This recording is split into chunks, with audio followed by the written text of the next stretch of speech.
How many seconds?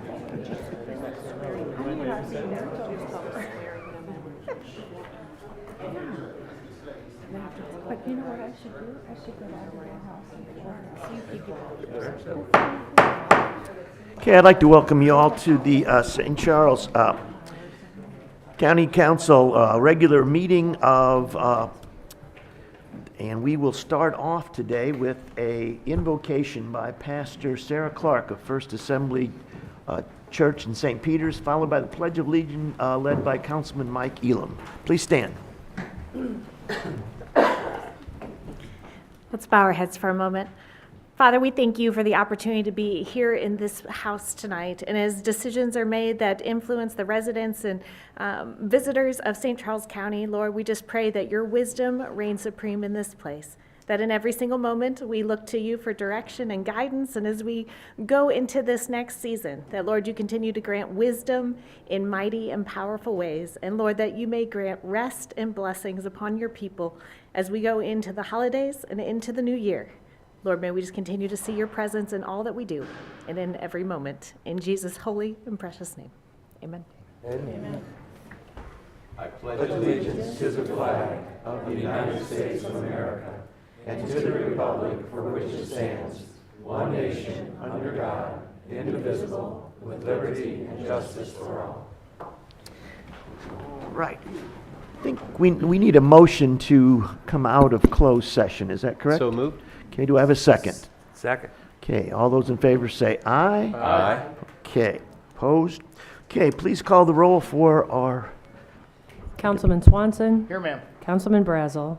Councilman Elam. Here. Councilman Hollander. Here. Councilman Hammond. Here. Councilwoman Schneider. Here. Councilman Baker. Here.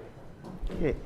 First thing on our agenda tonight is a conditional use permit for introduction. It's bill number 5358.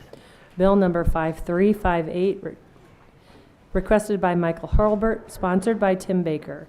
An ordinance granting conditional use permit CUP 24-06 for a telecommunication tower to Union Electric Company, property owner, and Diamond Towers 7 LLC applicant. Okay, Mr. Meyer, fill us in.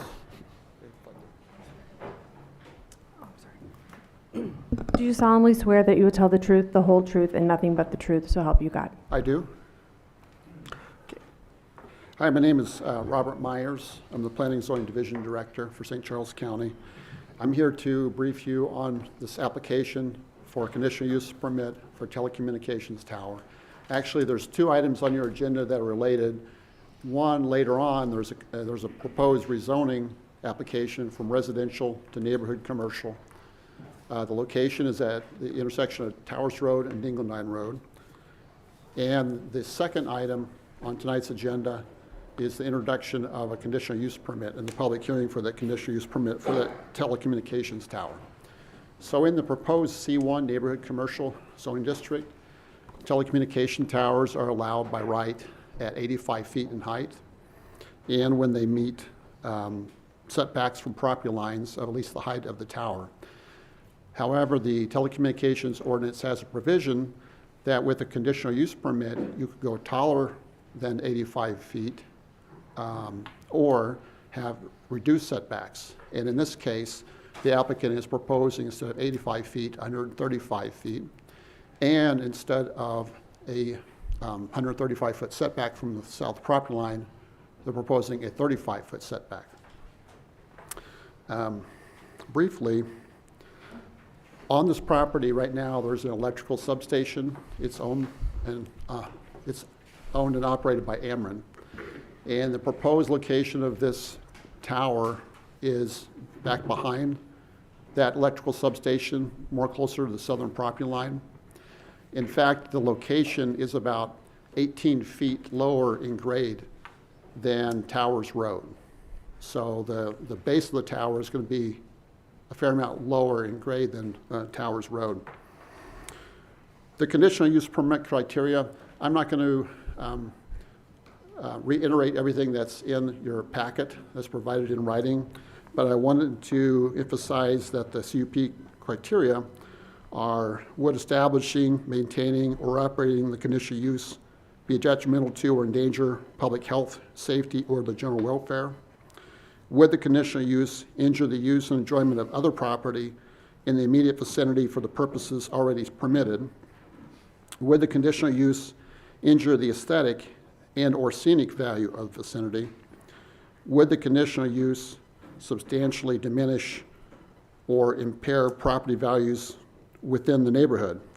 And finally, would the conditional use impede the normal and orderly development and improvement of surrounding property for uses permitted in the zoning district? These criteria are covered more in detail in your written staff report, but I wanted to note a couple of things about aesthetics. First, and this comes from the viewpoint of county staff. First, to the existing character of the property, there's an electrical substation which is fenced, and there's a series of about 40-foot tall utility line poles that run along the front of this property. So as you're driving down Dingledine Road and you look over to straight ahead and a little bit to the right, what you'll see are these utility poles, and then when you get into the intersection, you see that electrical substation with a fence around it. Second, as I mentioned before, the intersection of Dingledine and Towers Road is about 18 feet above the location of the base of the tower, which would be behind and not necessarily in a ditch, but it's in a lower spot towards the back of the property. And for that reason, again, if you're driving down Dingledine Road, you're looking straight ahead and to the right, you're really not going to be able to see the lower, say, 18 feet of the tower or the base until you get right there into the intersection. Provided, of course, if you're driving east on Dingledine Road, east on Towers Road, and you look over, I think you will be able to see the base of the tower, the lower portion of that tower. And then the third thing I would note in terms of aesthetics is that the nearest residences are 210 feet to the west and 370 feet to the northeast. One question is often asked about setbacks has to do with the so-called fall zone. I would note, although I've never had knowledge of a tower collapsing, theoretically it's possible, and the engineer's report that was submitted for this particular tower is that it's designed to collapse if it should within a 50-foot radius of the tower. So it's not intended to collapse like this. It's intended to collapse if that should happen more like this, if that makes sense. County staff recommends approval with certain conditions to address land use impacts. The Planning and Zoning Commission at their November meeting, at a vote of 3 in favor and 3 against, they recommend denial of the conditional use permit for the tower. Thank you, sir. Sure. Okay, I believe the applicant is next. Yes, we have here tonight Beb Francis and others as well who are representing the applicant. Okay. Thank you, Rob. All right. Please get sworn in, sir. And Yes, sir. Do you solemnly swear that you will tell the truth, the whole truth, and nothing but the truth, so help you God? I do. Good evening. I'm Beb Francis. I'm outside wireless counsel for Diamond Communication and their subsidiary Diamond Towers 7. Appreciate the opportunity to address you this evening. With me this evening is Tom Wineski. Tom is the Senior Vice President of Site Acquisition for Diamond Communication. Excuse me, allergies got me on the way in. And also we've got Tim Mathis, who is Senior Real Estate Agent for Ameren, who will address you.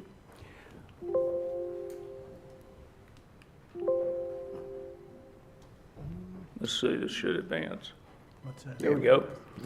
What we'd like to do, I assume that you've had the opportunity to review the video of the Planning and Zoning Commission meeting. During that meeting, you saw and listened to several questions and comments. So what we'd like to do tonight is to really zero in on some of those questions and comments to see if we can get clarification, plus add some additional important information. which makes your consideration of this application and the application rezoning even more critical. What's not behaving on me? There we go. As you may know, the AT&T existing antennas are located on the Missouri American Company water tank on Jacobs Crossing. The water tank is located, as you're aware, in a very, very vibrant residential area, and the antennas are located in a 10-foot canister.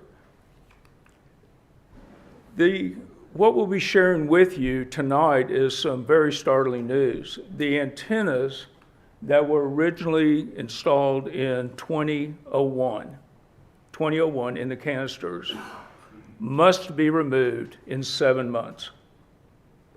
In 7 months, the antennas will come down.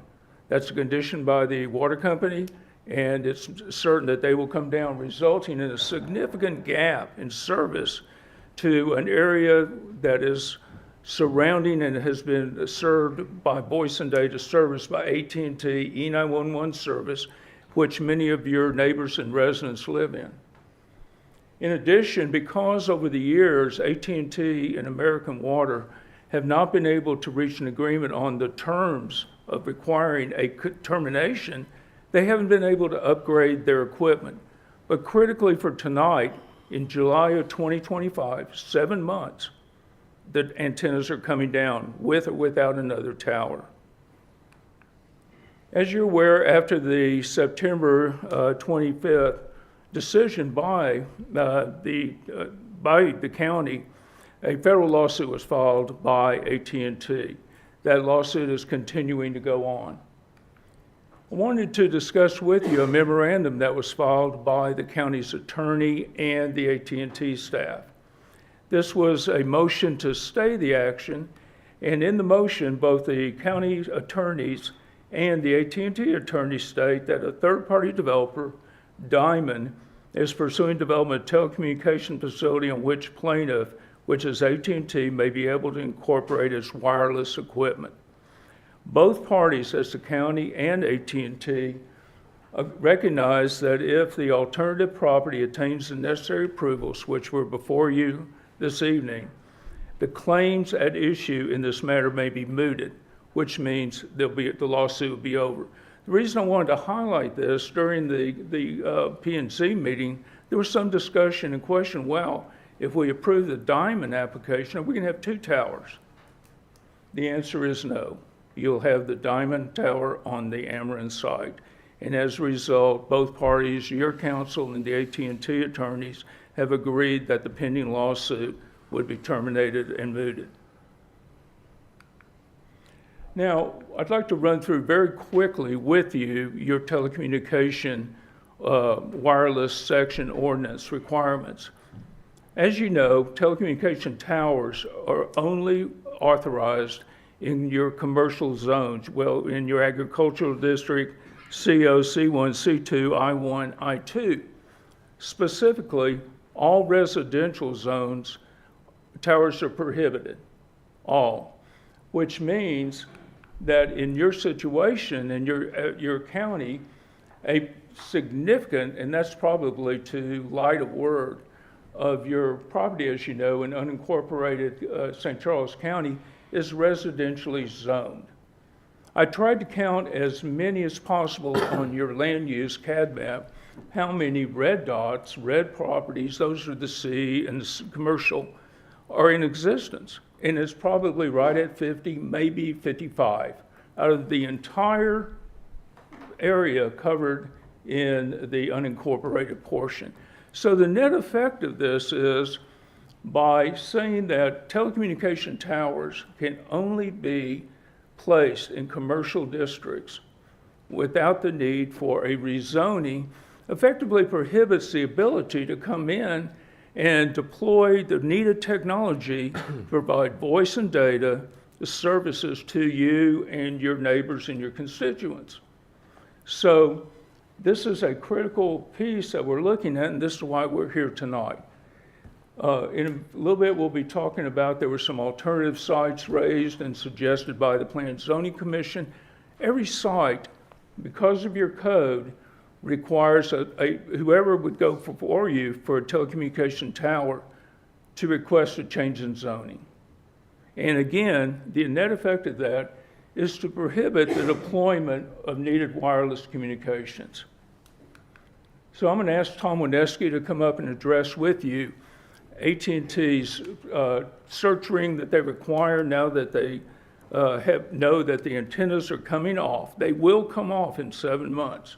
And the search for an alternative site and why the Diamond Tower site was selected. Tom?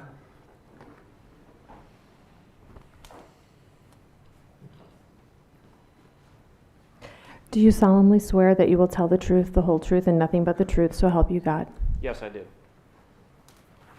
Thank you for having me tonight. My name is Tom Vineski. I work for Diamond Towers. Diamond Towers is the largest private tower company in the United States right now. We're behind public companies such as American Tower, Crown, SBA. We manage sites and own towers in all 50 states. And what we also do is we manage the properties of public utilities. We have the deal right now with First Energy, which is in the Northeast, Georgia Power, Mississippi Power, and also Ameren. So with that, we also have master leases with all the carriers. We work with Verizon, T-Mobile, AT&T, and Dish, which also goes by Boost Mobile, on all of our locations, including US Cellular as well.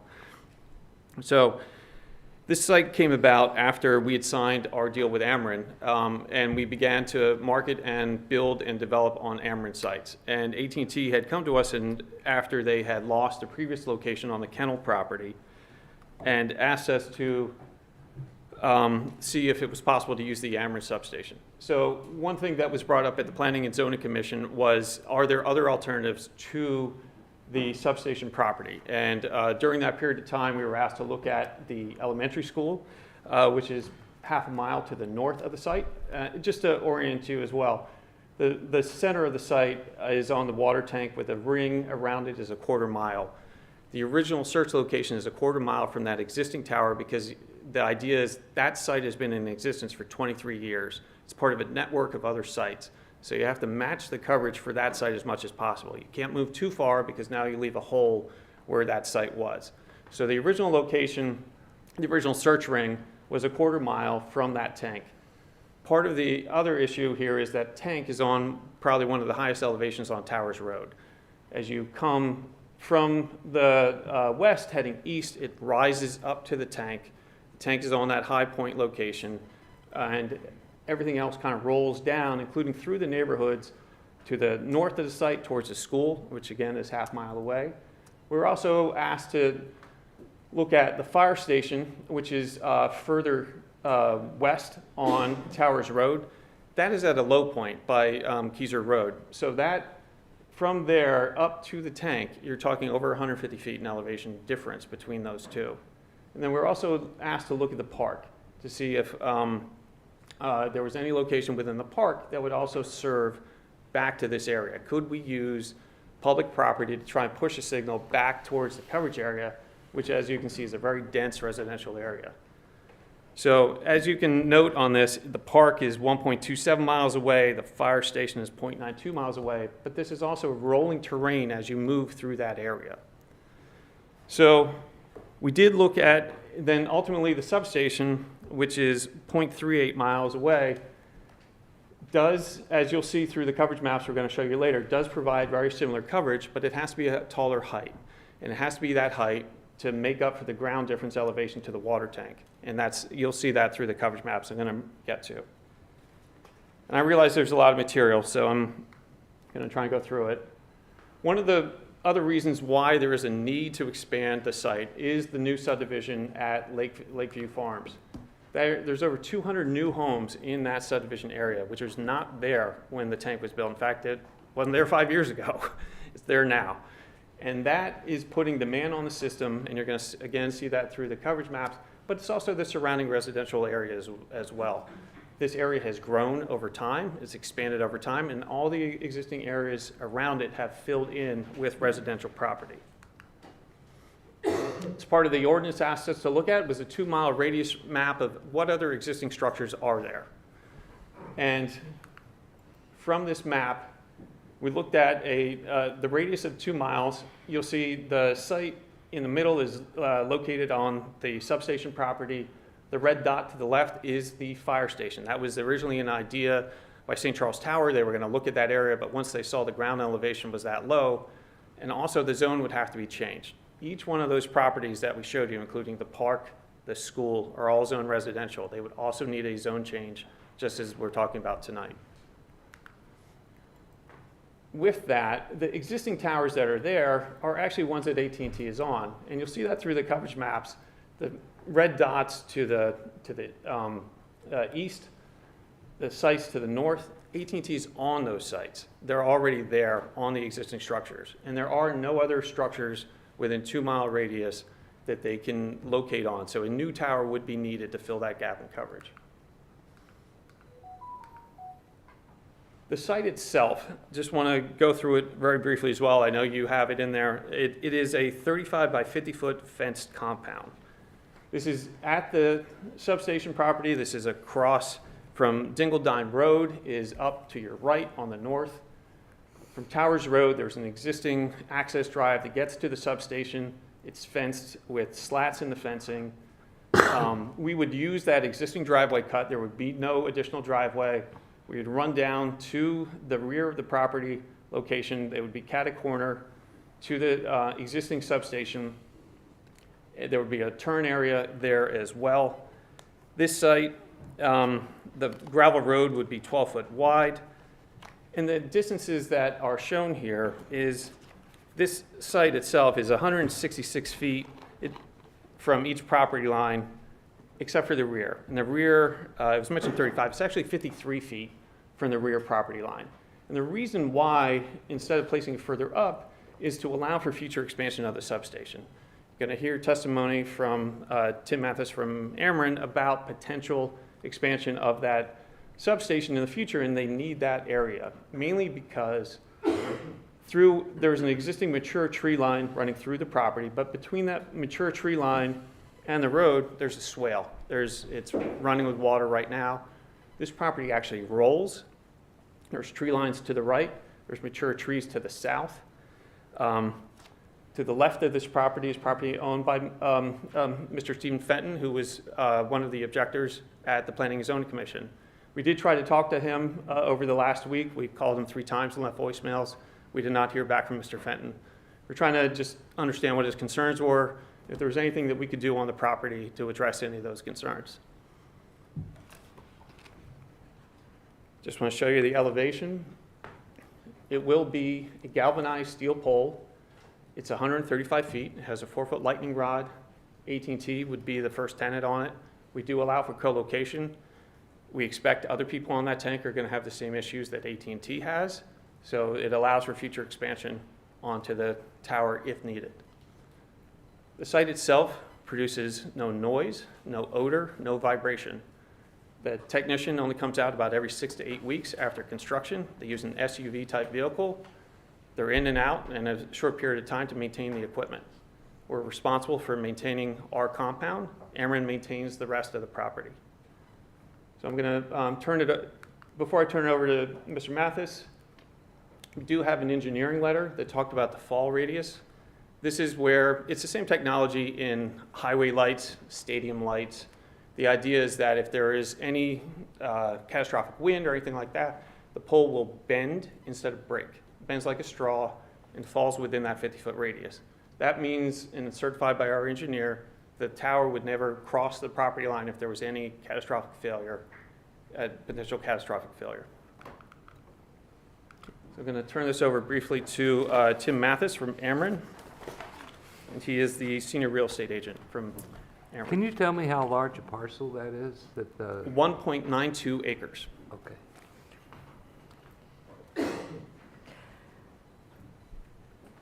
Do you solemnly swear that you will tell the truth, the whole truth, and nothing but the truth, so help you God? I do.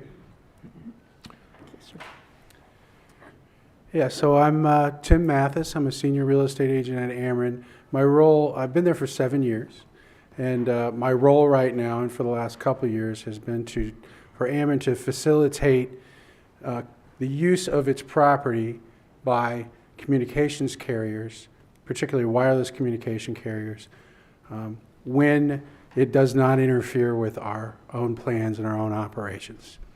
We have industrial use. It's generally considered to be a positive to put these types of facilities around existing industrial use. And so there's a compatibility there. And it's been my job for the last couple of years actually to improve Ameren's cooperation with the wireless market to allow for this, because it's, in general, in the public interest for the entities to do that, and as far as we're concerned.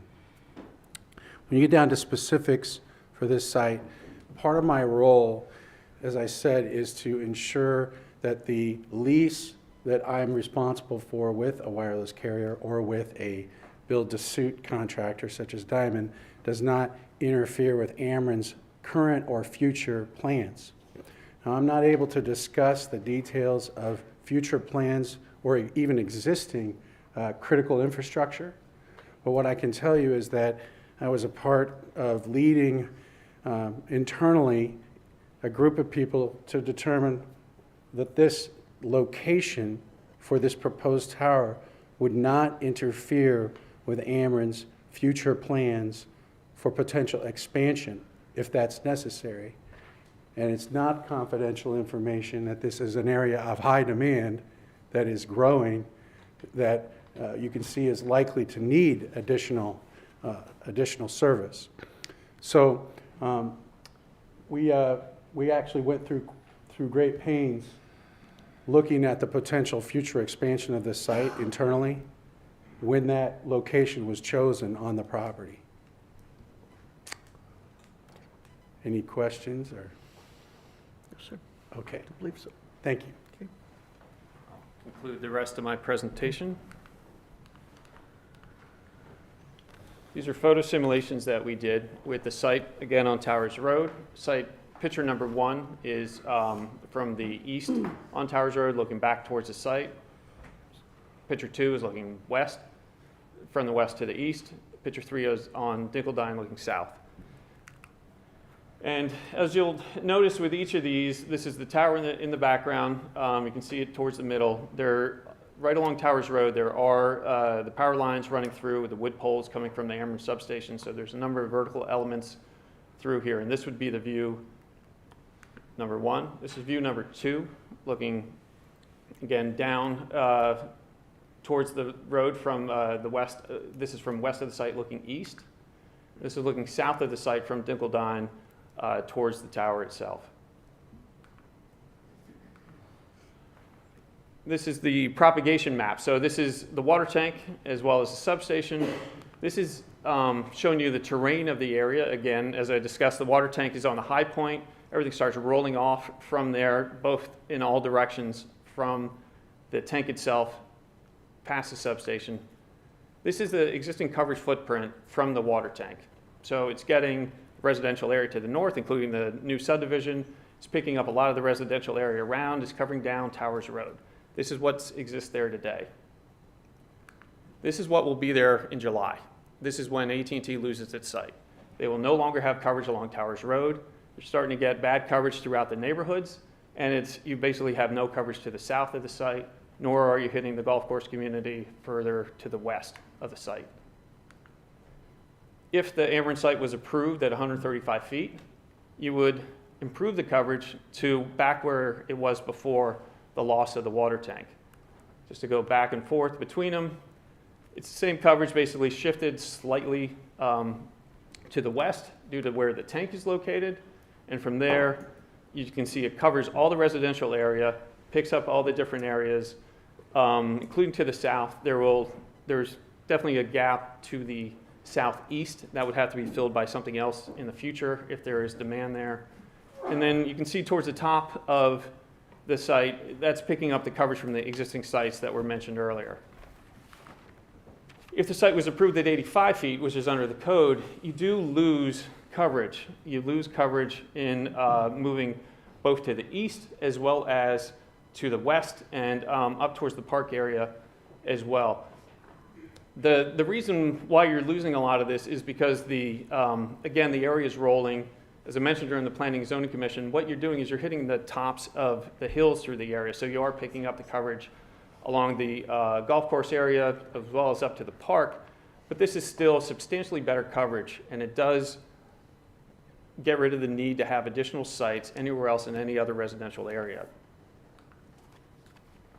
This is showing capacity issues through the area as well. So everybody's phone, as you use it, has a location device. Anytime you use your mapping device on your phone, use other apps that have location devices, you're sending a signal back to your provider with the signal strength of your phone and your GPS location.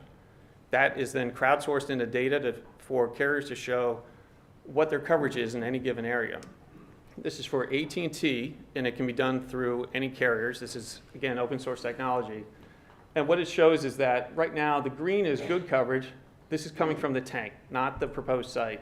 This is the coverage along Towers Road, but you can see that there's already a capacity issue through the neighborhoods, and it's not even really taking into account the new neighborhood, which is really less than 2 years old, I believe. So there's already a capacity issue is what you're not seeing in these coverage maps. The coverage maps are, this is what the signal's going to do. The capacity is, how come I have bars on my phone and it's not working? So this is what the upgrade of AT&T's equipment would allow them to do, is to fix these issues. So right now on the tank, the issues that they're having is they can't expand the equipment within the pole itself on the tank. It gets too hot. They can't put the new antennas inside. There's other carriers on the tank, so they can't expand outwards on the tank. And that's why they're trying to upgrade the equipment, as well as simply their lease is terminated. They need to move. Finally, it says the demand for wireless has simply gone up. And I think you can see that both through the residential areas that are growing, each one of those. Every time a new housing development is put in, there's substantially demand put on the networks for capacity. People used to use their cell phones and travel site to site to site. Now they don't move. They sit in one place, they use their phone, they use high data demand, and it just simply increases the need for wireless as we go. But also, it's important as well because 60% of households have simply done away with their landlines. Many new people are not doing landlines anymore. They're using their cell phones for everything, and that includes medical devices, smart utility meters, 911 calls. 85% of E911 calls are made by wireless devices. I was looking through the St. Charles logs. You guys actually, the county actually lists 911 calls that come in through all the different areas. They log them at any given time. There's a substantial number throughout the county. And those, 85% of those are coming in on mobile phones. Thank you. Turn over to Bev.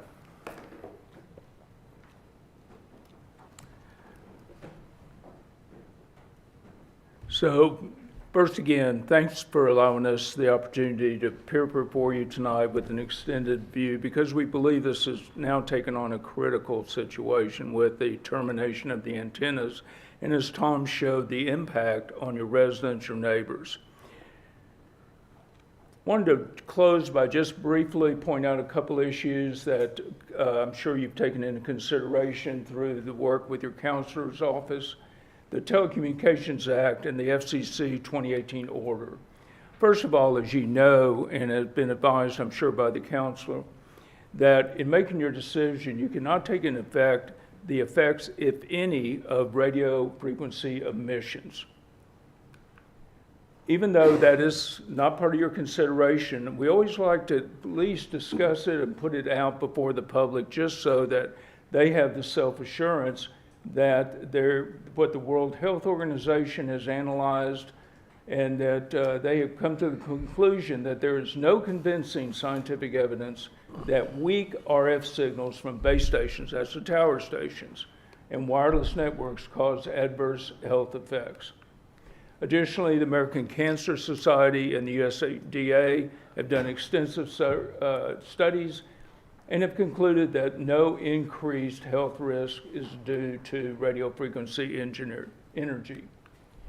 In conclusion, we believe that we have complied with your code requirements for the submittals, not only for the CUP, but also for the rezoning. We have submitted to you, even though under your state law you cannot ask for, but we went ahead and wanted you to see the coverage maps. We wanted to see, so that you could see the existing coverage and the impact on your citizens and on your neighbors, which will occur in July of 2025, and see how that impact can be resolved with your decision that we're asking for. Additionally, we've shown the gap, and we've shown that there are no available alternative sites that would remedy this gap, that wouldn't have to go through this process. And it's because through your code, as we talked about, requiring essentially, I would say, high 90% of your lots and zoning district properties to go through a rezoning just to be able to submit to you a CUP for a telecommunication tower effectively and materially impacts the ability for AT&T to deploy its technology to assist not only your residents, but also your public safety. So we're respectfully requesting your approval of the CUP. We're respectfully requesting your approval of the changes zoning. And on a personal note, I really would like to thank Robert and the planning team. We've worked together for quite a few months on this, very responsive, and I'd like to tip my hat to Robert and the team, and we hope that you'll have some questions. We understand this is an introduction, but thank you again for your time. Okay, thank you, sir. I think we will have a hearing now, okay? Arnie Dienoff. It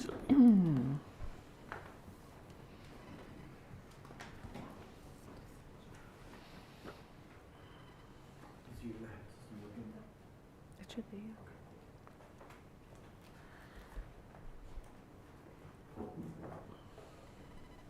Do you solemnly swear that you will tell the truth, the whole truth, and nothing but the truth, so help you God? Yes, I do.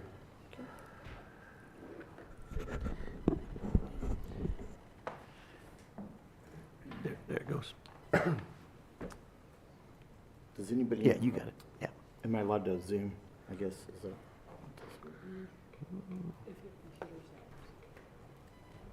There you go. You guys went too fast. Sorry.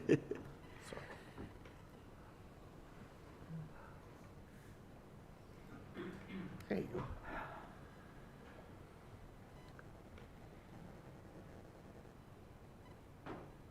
Sorry. A little too fast. Thank you very much, members of the council. My name is Arnie A.C. Dienoff, and I'm a county public advocate. We've been here and down this road once before, about a year ago, maybe a year and a half ago. I don't take too kindly to the applicant's attorney basically putting up a lot of red flags, basically tossing around money, tossing around litigation again. It's a fact, we're in litigation in county circuit court over the next door neighbor at the pet kennel for a similar proposal that both the planning and zoning and this council resoundingly voted no. We need to stand firm in this case, and we need to stand strong over big money, over big lobbyists, and over the telecommunications company. It's about putting people of our county first over AT&T's profits, because there's so many alternatives. AT&T is just showing their power and showing their control over our county. There's so many possibilities. The cemetery right next door is a possibility, back in the tree line where it's not going to affect anybody, and there's not a fall zone. They didn't have any experts that said that there was a hardship. There was no engineer that appeared before our County Planning and Zoning Commission, and there was no fall expert that appeared, only by a simple one-paragraph page that said that if we have a large windstorm or a tornado, that tower would collapse and not hit, as you could see, the adjoining dwellings within this area. So I have some concerns with the fall zone. They could tell you all day long that it's going to collapse, but what is going to happen if we have 150-mile-an-hour winds, like our county has tornadoes year after year after year, sustaining major damage? So I ask that you stand very firm and very strong in this case. There's a lot of alternatives over the site. There's alternatives with the Missouri American Water but I understand that they want new terms of their lease agreement, and I guess they want a little bit more money, as money and greed is always the number one priority in our life, in our world, unfortunately. So I'd like to see AT&T negotiate a little bit better with Missouri American Water Company.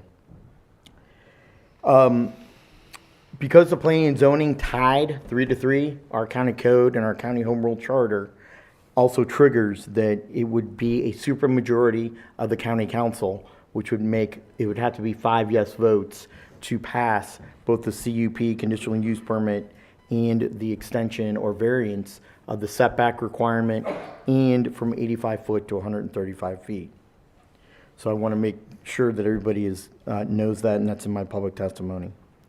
They're not doing a lot of co-location possibilities here, and there's a lot of opportunities. This is a residential neighborhood. The residences were there before this application came about. Unfortunately, Federal Communications Commission and Federal Code and case law, the lobbyists have taken over both the United States Capitol and our Missouri Capitol in Jefferson City, with a lot of paid lobbyists who think that they're pretty powerful and that they have control over all local control and local guidelines and codes. And I'm here to tell you that that's false, that's a fallacy. We need to put the line in the sand and stand strong on that, the current lawsuit. And if they decide to sue us again, you know what? We're all big boys and big ladies, and we can take another lawsuit. I think it's about time that we went against big business and put our residents above profits.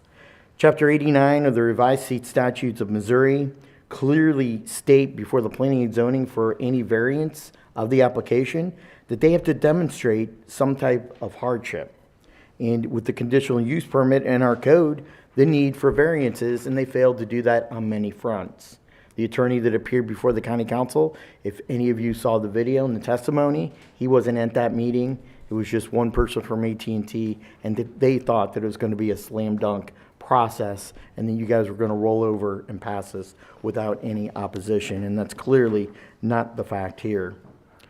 There needs to be zero adjustment to the side or rear yards from our code, and that's to protect the residences that you see right here in the plan that I've depicted from Google Maps. The public safety goes beyond federal law, in my opinion, in this case, and I feel that you should deny this application on those grounds alone. The fall zone that I brought up, if you look in this map, the garage and home, which would be, let's see here.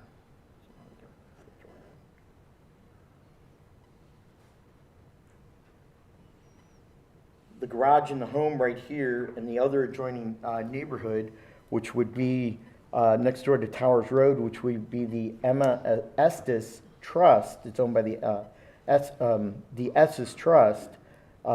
I believe that public safety is in jeopardy, and that is an occupied home.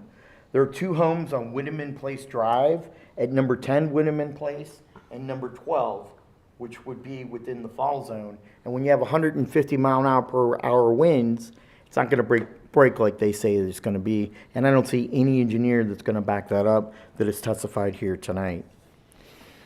The fencing, I believe that there needs to be a 7-foot non-intrusive,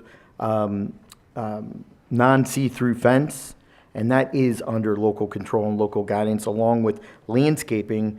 I'm calling for this issue to have a type 3 barrier and buffer, and that's under our local control and within our county code. We need something to mask and hide this application, as it has to do with property owners of the adjoining properties. Nobody wants to buy or live next to a cell phone tower. The color, I guess they're going to use a gray. That's also under by court cases, is under local control and jurisdiction. It would not fall under the Telecommunications Act. The formation of these LLCs, in this case, there has been a separate formation of an LLC. I asked that this council put a $150,000 some type of a surety bond or some type of cash bond or line of credit from a financial institution to say that the removal of tower will happen if they don't use the tower for 6 months to 1 year. As we all know, this technology is increasing on a dramatic level. I predict in about 5 years, cell phone usage will be going off of satellites, which would make these towers non-existent. The city of O'Fallon 10 years ago required a $125,000 bond on a tower on Missouri Route K, and that holds into existence today.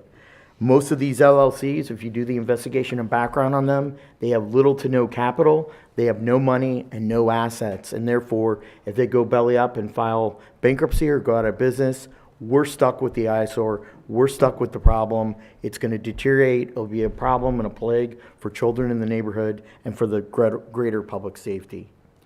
Unfortunately, for some reason, the staff recommendation said yes, and I think it's because they're afraid of another lawsuit.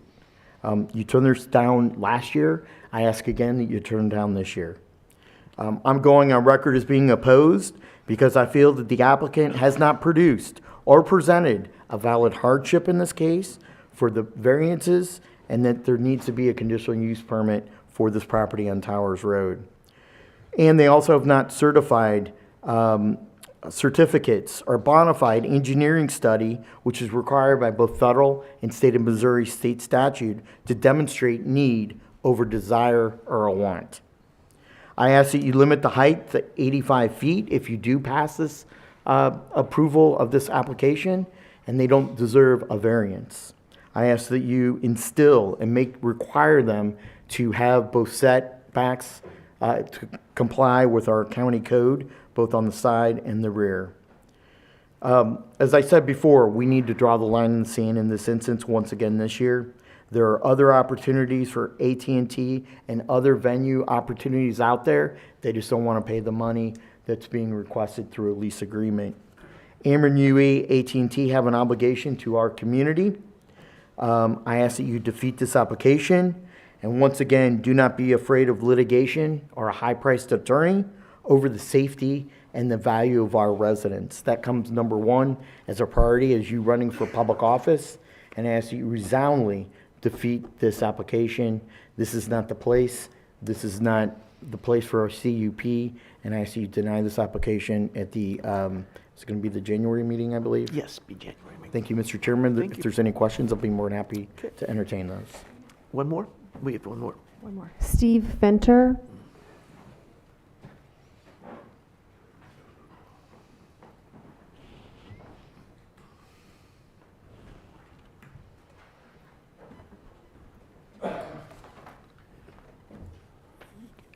Yes, swear me.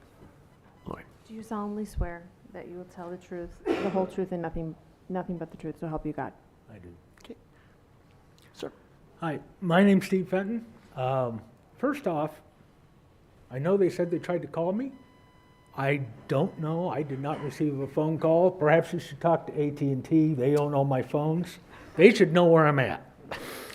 But anyway, I'm not sure if you viewed my comments from the previous meeting, but these are pretty much along the same lines. But based upon what I learned at that meeting and right here, some additional information, I do have some future comments or further comments, I guess. One, I just have to say, this is going to stick out like a sore thumb. They showed you the nice, pretty pictures from a half-mile away. They didn't show you any pictures of what this is going to look like standing on Towers Road at the property line and looking at it. They're not going to show you pictures of what this is going to look like standing in my backyard where I've got a 135-foot tower looming in the sky that I have to look at every day. This thing's going to be an eyesore. But I guess it's okay if I'm the only one that's screwed over. I guess just me and my immediate neighbors. Property values. I'll admit, I'm getting long in the tooth. I'm looking forward to retiring. Regretfully, my millennial son moved back in with me to finish college. And knowing that I'm retiring, and he is actually going to graduate next year from WashU, He was looking forward to purchasing this, his child at home, and raising his family there. Whoops, lost my cane. We've discussed this. He has absolutely no interest in purchasing this home if there's a cell phone tower there. Oh, Thank you. and what it comes down to is you're going to destroy both his dream and essentially my retirement nest egg, my ability to move to warmer climes and, purchase a new home there. There's been basically no talk of that. When it was brought up in the Planning and Zoning Commission meeting, the county staff basically had no opinion on it. And I really think that's disingenuous to kind of just brush that off as basically a non-issue. I would like to point out that this will be 5 times the height of my house and 150 feet away from my property line. And that's a little scary. I'm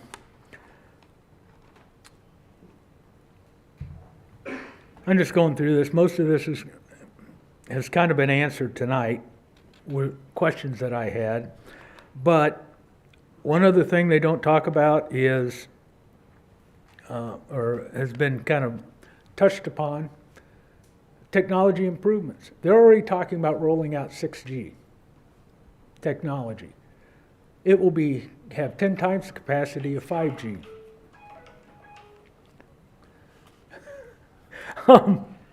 Sorry, got distracted there. Sounds like my ringtone. And they're talking about starting the rollout by 2030. Now, I don't know whether that's true or not, but their capacity issues may be a moot point at that in 5 or 6 years. We don't know. But the other thing that really bothers me is when you look, they keep talking about putting this tower up for AT&T, and yet they've already designed this thing for the other 2 tenants on the water tower. Why? Are they it just seems like everyone's colluding to put this tower there to get rid of the lawsuit, to get these clients in there. It's a money grab. And one of the biggest issues I have is, this is Ameren Huey's property. They went in this property in 1986, and county allowed them to put that in there to allow for the growth of the area. I moved in 92. Towers Road was a blacktop with you almost had to drive around the trees as close as they were to the edge of the road. And it is significantly grown and matured over the years. And it's a fairly mature area now. There's not a lot more room for growth. And so it seems like overkill to install this huge tower there for growth that's not there. If you look at that area, there might be, 30,000 people there? And there's not going to be double that growth in 10, 20 years. There's no room for it. So, but other than that, I'd also like to point out 2 other things that were mentioned here tonight. They were talking about the placement of the tower on the property and that how it's 18 feet below the road level. Well, there's a reason for that. There's a ditch there. There's a culvert. I've lived there 32 years, and I can tell you, that ditch floods. And it floods in heavy rain. You'll get a couple of feet of water there.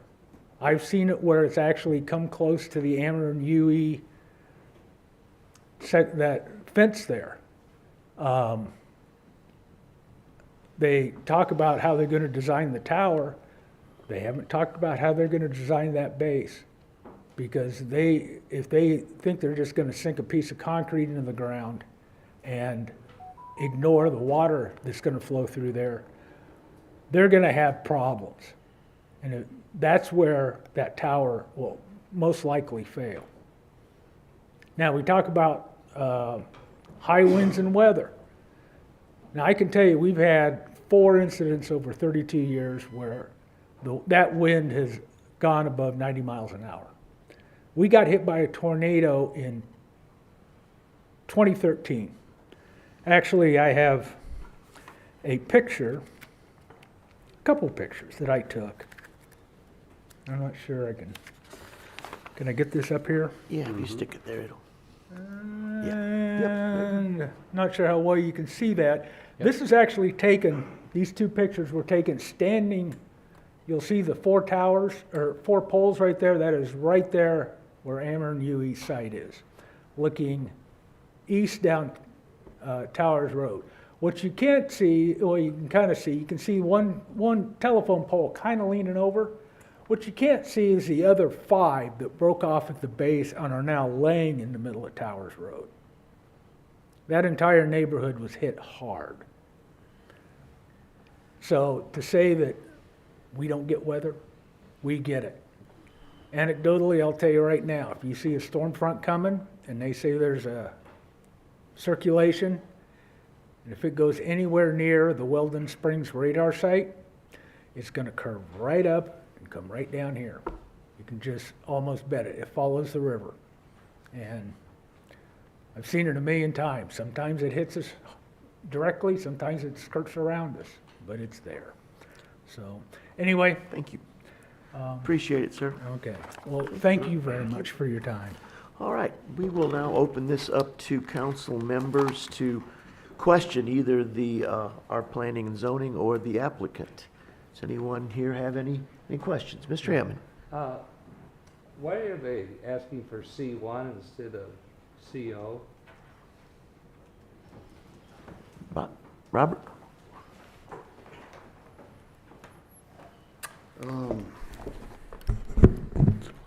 One second here, let me look at the ordinance. I can't remember the exact reason, but I want to confirm something.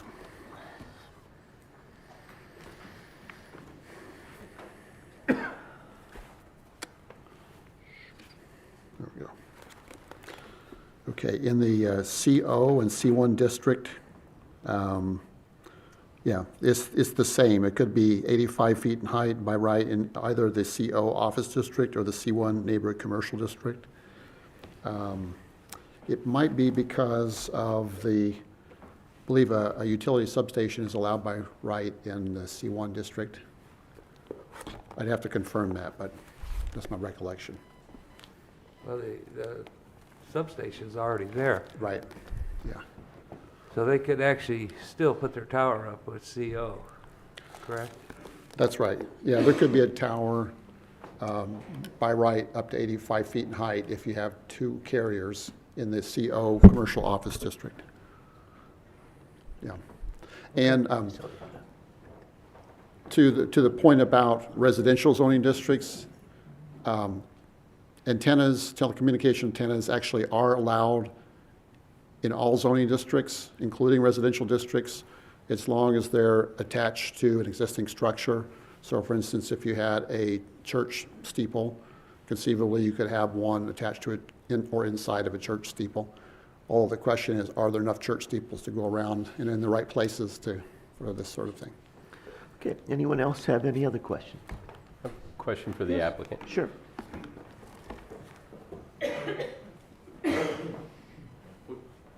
Take either one of you, doesn't matter. Yes, sir. It's pretty simple. So you said, obviously this has come up since the planning and zoning meeting, because then they were on a month-to-month lease at the time. At the planning and zoning meeting is what you said. So now you're saying since the planning and zoning meeting is when they were just told that they have to be off in July. Am I understanding?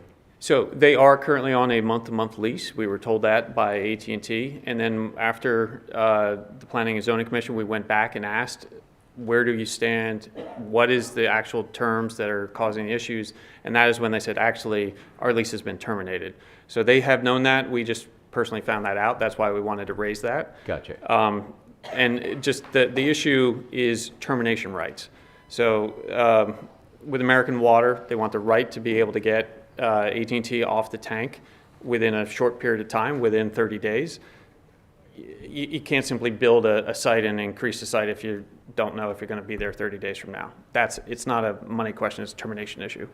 And am I to understand that T-Mobile and Verizon are on that tower, are on the water tower right now as well? Yes, they are. But they have not been told that they have to leave by July, as far as we know? So AT&T's lease was for 20 years.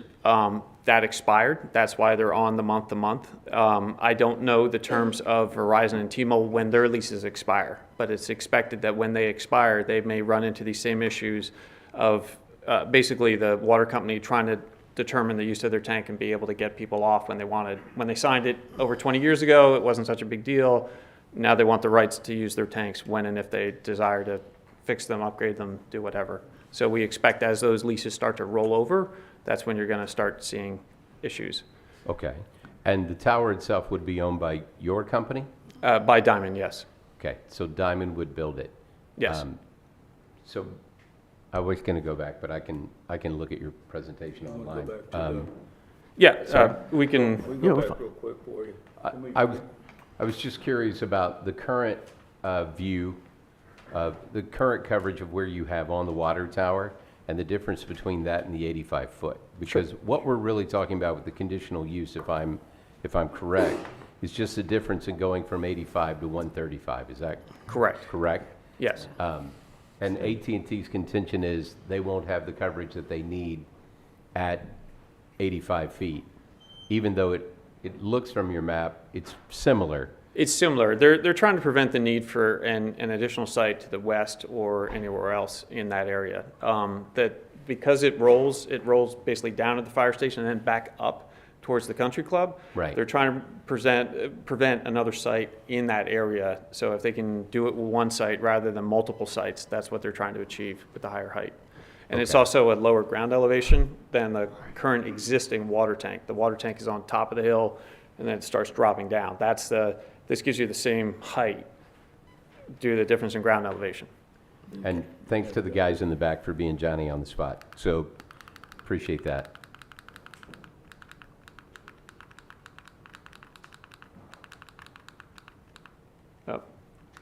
So this is 135, this is 85.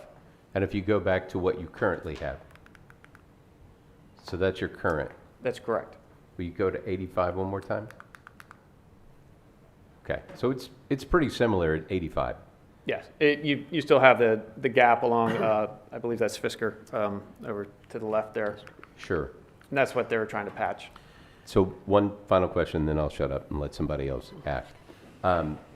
One of the big things that I know people are concerned about is, and it was brought up in talking about technology changes. Where is technology going? I disagree with Mr. Dienoff. I don't think it's going to be satellite phones. Being a fiber guy, I think it's going to be a different technology, and it's going to roll back to fiber, and you're going to go back to underground. But that's a whole different conditional use that we'll talk about later. People are concerned about the fact that you build this tower. What happens when technology changes? We change the zoning for this, which we're going to talk about later. But we change the zoning, that tower's there for how long? What do you do when technology changes and you no longer need a tower for cell phone coverage? So in almost every case, and we usually have it put into different zoning things, if the tower is not used for more than a year, if there's no tenant on that tower, then the tower must come down. That has been part of different ordinances. We'd be happy to have that installed as a condition. That being said, towers aren't going away anytime soon. I can touch on satellites and small cells if you'd like, or up to I don't you. think we That's need fine. to. Okay. Yeah. Sorry. No. Amber would like to chime in. Yeah. I actually negotiated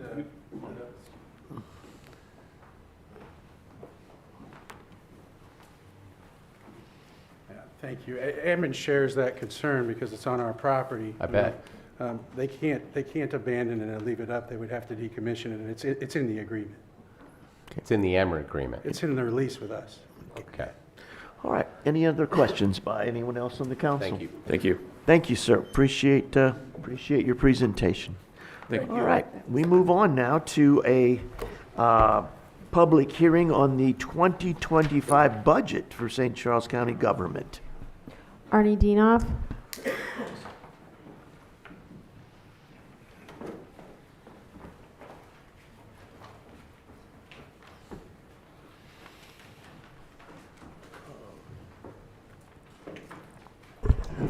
Thank you very much, members of the council. My name is Arnie C. A.C. Dienoff, County Public Advocate. First of all, I'd like to go over some statistics that the public doesn't know. We, for historic value, for the last 10 years, every year, the sales tax, even during COVID and during the downturn of the economy, has gone up each and every year. This year's sales tax for 2024 is presently at 6.77%. More than in 2023 fiscal year.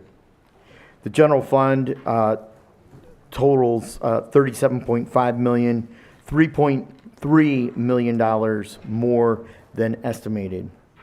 The sales tax revenue is 62.3% of the overall budget.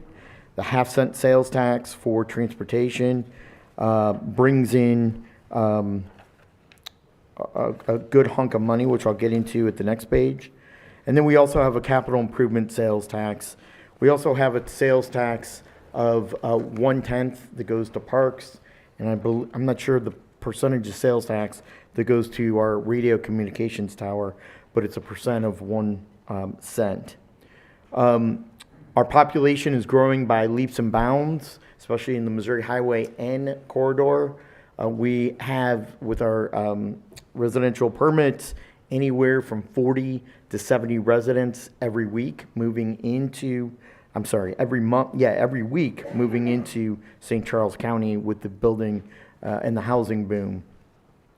The sales tax forecast for 2025 fiscal year is going to be another 2% increase in sales tax. The building permit fees have been dramatically going up each and every year. This year, it's $1.7 million in revenue. The recorder of deed fees goes hand in hand with the building permit fees is $1.6 million this year.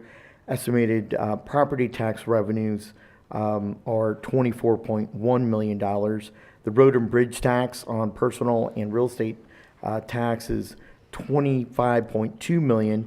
The dispatch and alarm tax on both real estate and personal property is $4.8 million anticipated in 2025. Continued residential, multifamily, and commercial construction is been going up each and every year, setting historic records. The general fund balance, or known as the reserve, at the end of 2025 will be $10,666,351 if everything goes as planned. With that half-cent sales tax, $53 million is brought in for the road and bridge fund. $77.6 million is brought into the transportation fund, and that's also with grants from East West Gateway Coordinating Council and the Missouri Highway Commission. $61.5 million goes to Parks and Recreation Fund and is solely funded on an online user tax.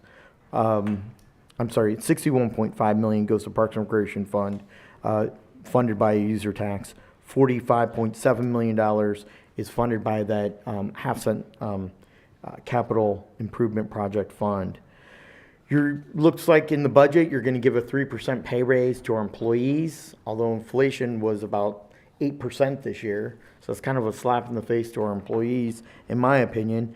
The employee health insurance, which we're self-insured, you anticipate a 3% increase in 2025. Now, our overall general fund budget is $122 million, and that's a huge deal and nothing to sneeze at.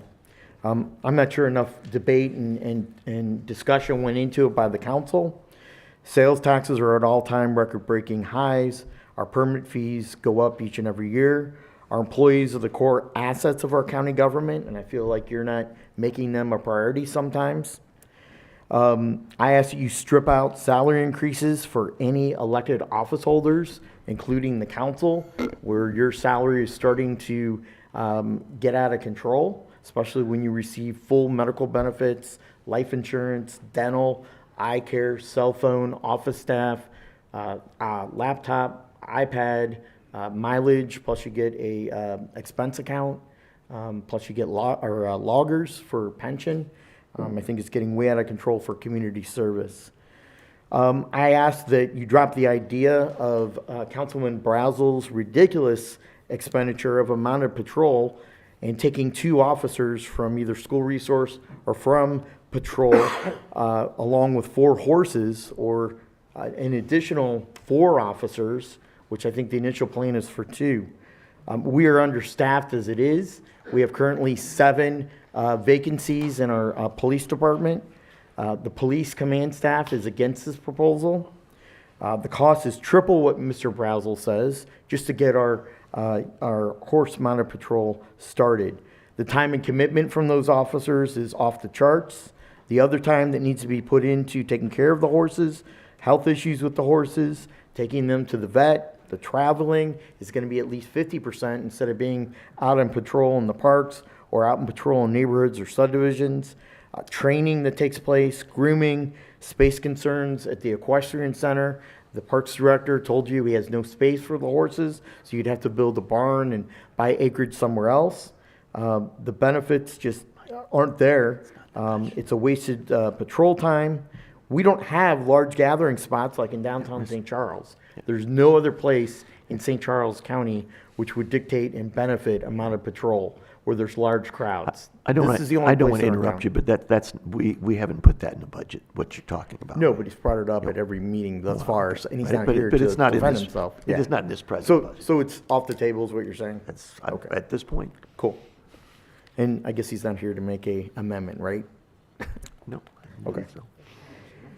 So our lobbyist, I asked you to cut the lobbyist out of the budget, and I'll get into that in general comments. It's a $220,000 of a wasted line item, when that's the goal of the county executive, who's paid $185,000 plus a vehicle to take him back and forth to Jefferson City, and your director of administration that makes $225,000, and she's slated to get a $30,000 pay raise in this budget at 3%. And so I ask you to get rid of those lobbyists. Our correction officers, we don't value our corrections officers. We are losing correction officers at another all-time historic ream, and they're leaving for better jobs over at other counties such as St. Louis County. And we're not putting in the investment into those people. It's a tough job. It's a tough job when people put human feces and their excrements on these people, and they treat them like crap and call them unruly names. So I think we need to treat our corrections officers and our juvenile officers a lot better than we're treating them right now. The jail renovations, you all know my stance on that. You've got a lot of money, millions, tens of millions of dollars on renovations. I said we could build the state-of-the-art facility in O'Fallon and replace or take this building down and make it economic development, where it'd bring in revenue, sales tax revenue for our county and for the city of St. Charles. Vehicle replacement with our fleet. I asked with our take-home car policy and our fleet management with the software that we keep our cars a little bit longer. We keep our trucks a little bit longer rather than buying new, because most of these vehicles that we sell on the used market have very little low mileage, and they're taken care of really pristine, like country club type maintenance. Drainage and flood control. We have a lot of issues throughout our county of drainage and flood control. Many cities in our county address that, and they divide their funds between Parks and Recreation and flood mitigation. Erosion control is also a major problem that we have throughout our county, and we need to address it with a special commission derived by residents to tackle this issue that'd be open to the public. Our creek, floodplain, and flood watershed management and compliance with M4 laws and statutes, our codified code. I asked that the council in this year find ways to cut unnecessary expenses. There's a lot of waste in county government, there's a lot of fluff, and that we cut all county waste, abuse, and fraud, and that we set up a fraud hotline through the county auditor who works for the county council to address a lot of these issues and kind of put the screws on exactly what we're expending in expenses. Public safety, the chief of police has requested 2 new positions in addition to the grant money, which I believe will be in addition 7 to 8 people this year. And as our county continues to grow, he's going to continually need more manpower because of response, because of calls for service, and to make sure that police officer safety, that they're backed up out in the field. Our county, like I said, is growing with brand new housing developments, especially 4,000 parcels at the corner of Highway N and Dwello Road, Hopewell Road. Street sweeping in urban neighborhoods and subdivisions, I say we step that up for property values and for the aesthetics of neighborhoods. I really think we need to start doing that a lot more.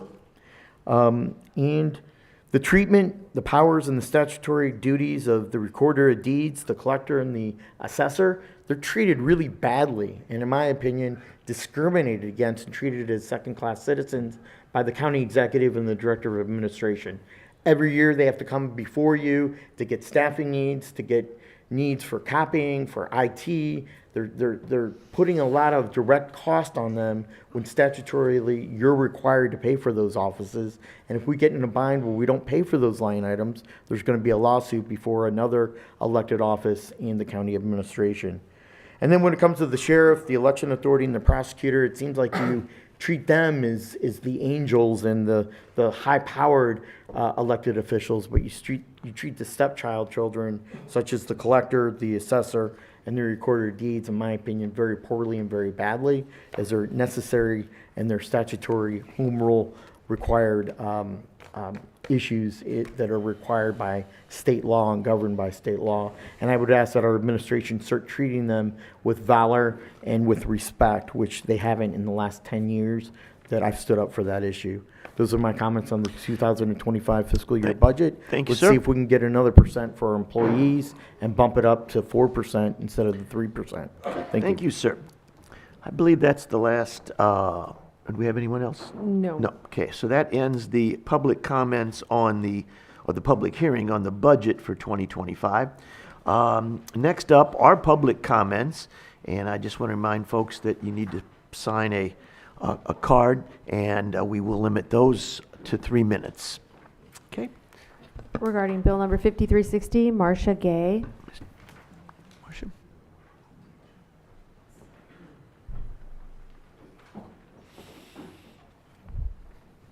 Good. You don't have to swear in that, ma'am. You don't have to. That's just for the CUPs, yes. Okay, my name is Marcia Gay. I live at 4570 Huffmeyer Road. I am opposed to the development of the property at Huffmeyer and Benning and Highway D as 3-acre lots. I realize that progress and development is inevitable, but the explosive growth in St. Charles County is uncontrolled and irresponsible. One of the many master plans of the county and the current zoning requires a minimum of 5 acres or more, just as has been planned for the recently approved estates at Callaway Valley or Callaway Lake, a short distance away from this location of the proposed 3-acre development. It is my understanding that the council, who are elected by the residents of St. Charles County, to work in the interest of those residents and respond to the majority of requests of those residents, should take those recommendations into consideration for decisions that vastly impact the citizens and their concerns. The majority requests by the residents have been ignored by the council, and decisions have been made to favor only the developers.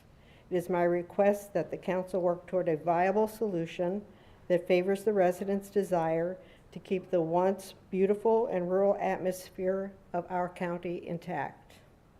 There has been much discussion on the impact of infrastructure, utilities, schools, traffic, and overly congested roads and safety concerns of the local residents. I also realize those of us that would like to keep our rural roots intact will have to compromise to those that seem to envy our wide open spaces by surrounding themselves with the same suburban sprawl that they left behind. If you must approve the relentless applications to create just another urban development and the loss of habitat of our rural America, at least keep it to the current zoning of 5 acres. And in finality, I have not seen a site plan or preliminary plan for this subdivision location. Has there been a study for the impact of drainage and water runoff of this location? Do you realize that currently the highest point on this property is at 748 feet and slopes to the culvert on Huffmeyer Road to 698 feet? Contour farming and a large pond has helped dissipate the water flow and has alleviated any major flooding concerns in the past, although nearby residents have experienced road washouts during rainstorms which have left them no access to their homes. Without a way to manage the water runoff following grading and development of this property, the county will have to contend with major flood issues. Thank you, ma'am. Your 3 minutes is up. You did a good job there. Okay. Thank you. I was almost done. Yeah, I know. Thank you.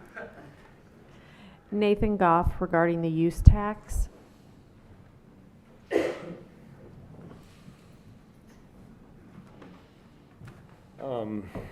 Hello, my name is Nathan Goff. Members of the council, in recent article in the Post-Dispatch on the possible threat to the future funding of St. Charles County parks is very disturbing. This follows a tried narrative reducing or reallocating necessary funding due to a perceived surplus in revenue that is essential for the park system to continue offering outstanding recreational, historical, and nature-oriented opportunities for the citizens of St. Charles County and beyond. Millions of visitors, which I don't have that number, but I think it's about 4 million, visitors annually benefit from parks which have become an important economic asset to the region. Lifetime memories are created every day by visitors that utilize the parks, and the value of preserving green space and significant natural landscapes for future generations cannot be overstated. The Parks Department has done a remarkable job acquiring land and developing a diverse regional park system for the citizens in St. Charles County can be proud of. These endeavors require funds that must be available when opportunities arise, sometimes without warning. The property acquisitions or for property acquisitions and future developments. Maintaining a park system of 4,000 plus acres requires adequate funding, particularly for facilities and grounds that are approaching 30 years old, as well as providing adequate staffing capable of delivering high level of services. It's been said that national parks are America's best idea. The park system in St. Charles County can make a similar claim that it is the county's best idea. We can't let it fail. Urge you to bring this message to the public, to the threat of reducing funds for the parks, and make your opinion known to legislators opposing reduced funding to or at present and into the foreseeable future. Issue is too important in the future of St. Charles County parks. If the author would like to go on a tour, I'll take him to the parks and maybe we can get a better article. Okay. Thanks. Thank you, sir. Arnie Dienoff regarding lobbyists and finance director.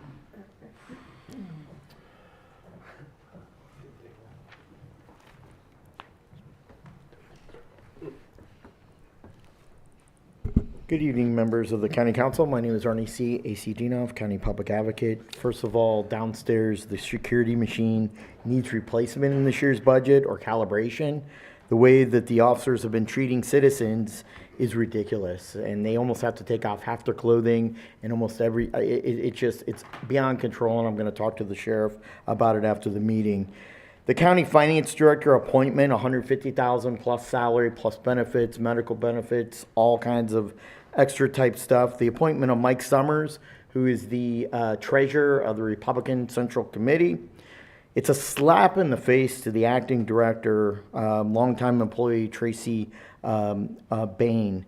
I think Tracy was exceptionally experienced and should have got the appointment a long time ago. But of course, Steve Ellman wants to play hardball and play politics and give his buddies in the politics a cushy political patronage position. Employee morale, political turmoil, employees who put in the dues is now going to go to pot because Mike Summers walks in and he's going to get a cushy job because of politics and political patronage, and I think that's a crying shame. So I'm opposed to that appointment. The municipal judge appointment of Mike Fagris, especially with the sentence of 120 days in county jail of a drunk teenager who killed 3 other teenagers and now has violated her probation twice for drinking and being drunk through a monitoring program. And it's a shame. And one of those deaths was one of our county deputy sheriff's grandchild. And it's amazing that you give good deeds to people who give wrong sentences to people who don't learn their lesson. We do not need lobbyists. Bill number 5357, $150,000 plus all expenses, meals and gifts and travel, and a 6% increase. No reporting from either of the lobbyists, no meetings, no disclosures, a 6% increase. Tom Dempsey and Mike Gibbons, best friends of Steve Ellman, get cushy jobs with no reporting requirements, no disclosure to the public. I'm tired of the secrecy of the county executive's office. These are political patronage gifts, paybacks, obligation of the county executive and administration to get off their duffs and get out of the office and go to Jefferson City themselves. When between all these executives over here, they're making close to $1 million plus benefits, and it's a crying shame. On other appointments, McGraw-Millhaven of Weldon Spring hardly even shows up to the meetings and has a bad track record, but yet he's being reappointed. And William Rabori is getting a reappointment. And what about the rule you have about not making 3 appointments to 1 commissioner board? And finally, on the road board, I'm opposed to the St. Charles Municipal Center with the road because they passed an $80 million bond issue 3 minutes to pay for the road improvements. 3 minutes. Thank you. Thank you, sir. Are there any other public comments? One. Les Neal Neal. regarding bill number 5356. Okay. Oh, there's no hurry.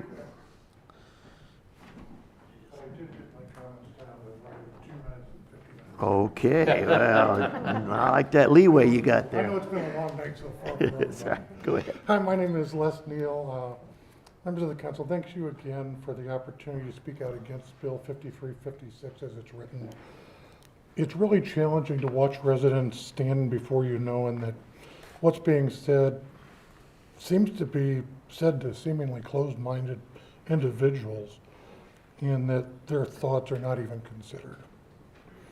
Last evening, I emailed each of you 229 petitions imploring you to remove the $17.8 million in funding for the Lake St. Louis Boulevard extension. I'm not going to read the petition verbatim, but I do have some thoughts to share. First and foremost, residents have expressed opposition to this project for a multitude of reasons. You can read the petition, hopefully. There's been effective communication with the public concerning this project, especially with those in the 6 subdivisions that are going to be most negatively impacted, has sucked. This is the only bad word I'll say. That communication hasn't happened. It's nearly impossible for residents to attend or even comment at road board meetings.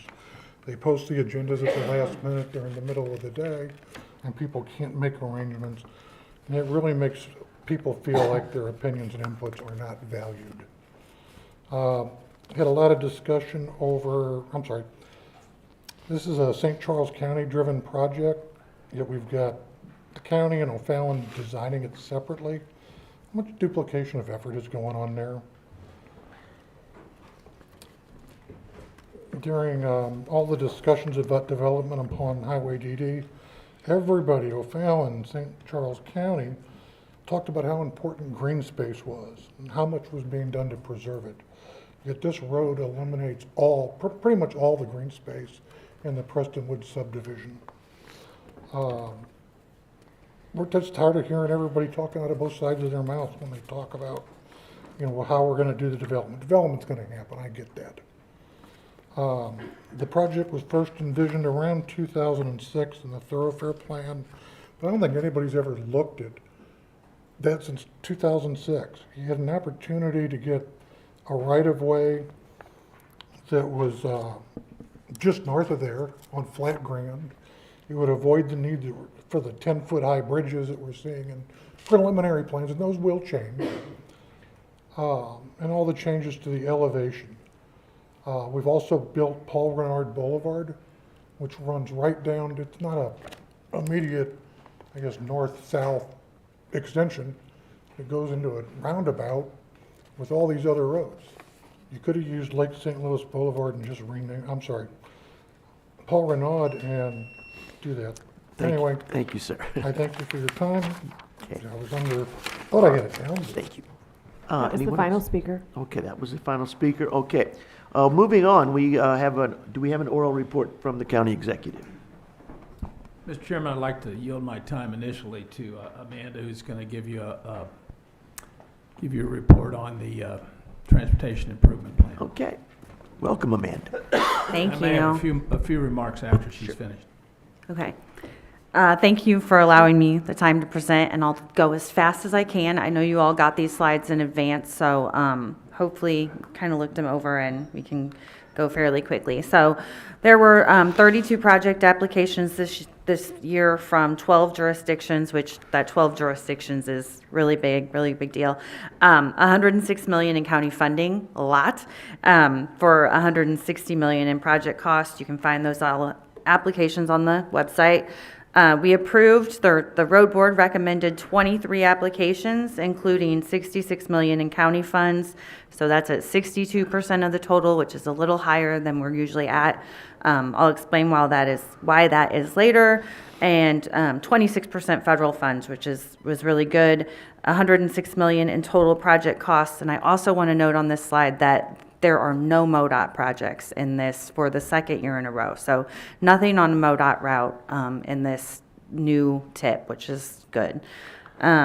So the plan, this is just a map of the active projects in construction design, and the pink are the new ones. Okay, so David Hochul Parkway, this is really our big money. There's no federal funds available for new roads. We're trying to get this built to fulfill the EA requirements. So the road board did approve an additional 18 million this year for construction funding for 2025. The city requested 36 million, so an additional 18 million for 2026.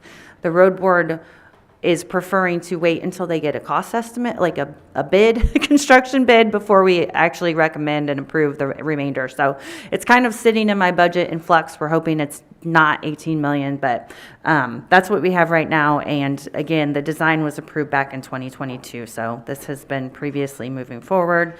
Interstate Drive Extension, this is out to Route T. Again, this was approved for design in 2022. We're going to go ahead and move forward with right-of-way with the city of Forestell.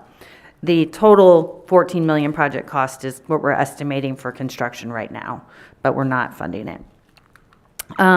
Main Street Extension, this is St. Charles, northern extension of Main Street. The county funds is 4.6 million. There's just a little overview of what the development is supposed to look like. Lake St. Louis Boulevard Extension. So this is, as was mentioned earlier, being done in two pieces. The break line is shown there in red. O'Fallon's portion is estimated at 11.5 million. That is a high estimate based on a lot of structures and things that they're hoping will come down when they get into more refined design. We have already funded design back in 2020, and the city and county highway have been working closely to coordinate all of that effort. As a little background from the city, that was approved back in in 2005, Planning and Zoning identified that connection, and it has been on the city's thoroughfare plan since 2008. And then there's the information about the dedicating of the right-of-way. And then the county's portion, again, is also 11.5 million. This has been shifted a little bit to the west to take up less of the parcel that is sitting right there that you can see. Again, no federal funds are applicable, and this has been in design as well. And then just kind of an overview of the roadway. It will be a 30-mile-per-hour, 2-lane roadway, continuing down to Route DD, and that will connect Lake St. Louis Boulevard from DD all the way up to I-64. So it is a major connection for us. It has been on the thoroughfare plan for the county as well since 2008. So we do really value that connection and have been working toward it. Cottleville Trails Drive, this is a study only for a bridge over the Darden Creek to connect through the new Cottleville Trails development. The city is working with the developer to preserve the corridor if this is indeed a feasible option for the future. Upgrades to existing roads. I'm not going to read all these, but you've seen it. You can read the slides. Winsville Parkway and Westmeyer Road. Most of these have some very generous federal funds, so these are, our kind of bread and butter projects.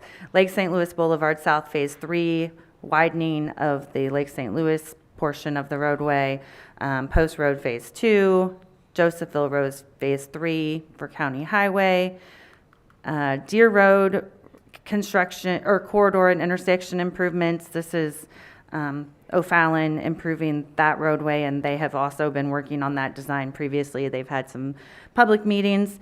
Forestell Road and Highway Z, this one also already had some funding approved previously, so we're adding a little bit more for the path to that one, or for the side path to that one. Henning Road, again, a side path and bridge deck. Mid Rivers Mall, a side path and crosswalk improvements. Safety and traffic projects. First Capitol Drive, this is one the city of St. Charles got $5.3 million in federal funds to basically reconstruct First Capitol between 5th and Kings Highway. This will be a really big project, a really nice change for the city in that area. Highway P and Mexico Road. This is Flint Hill, who I don't think we've had a road board project from before. It's tiny, but we're excited to do it, and they're going to improve their curve radiuses so the buses aren't falling off into the ditch. Hoff Road Phase 2, again, a big federal fund project for City of O'Fallon. West Terra realignment and roundabout. I just want to talk about this one a little bit. This is a major project for O'Fallon to relocate this intersection that is a bad congestion and safety issue. So they also were able to get $5.8 million in federal funds. It's a big project, a lot of right-of-way costs, but it's again going to be really transformative to that area, and we're moving that forward as well. Tom Genever and Cool Springs, a small roundabout project, also has federal funds. Bridge projects, St. Paul Road for City of St. Paul, another not usual road board sponsor. Sneak Road for County Highway, Oberhelman Road for County Highway, and Schweed Road for County Highway. And I did not pause for questions, but if anybody has questions now, let me know. Yes, Mr. Baker has one, I believe. Did you do any public hearings for this Lake St. Louis Boulevard Drive project? So the city and county will do public hearings when they get to that phase of or a public meeting when they get to that phase of the project. You don't have a design yet, I suppose. Right. Okay. So yeah, it's going through the environmental process, which will. But yes. you envision just one? I'm hoping and assuming that we'll do them together. Okay. We're trying to do it as much in coordination as we can. Okay. Anyone else on the transportation improvement plan? Okay, very good, thank you. All right, thank you. All right. Do you have any comments? Yeah, my only other comment is, as you know, Mike Summer is on the consent agenda Yep. for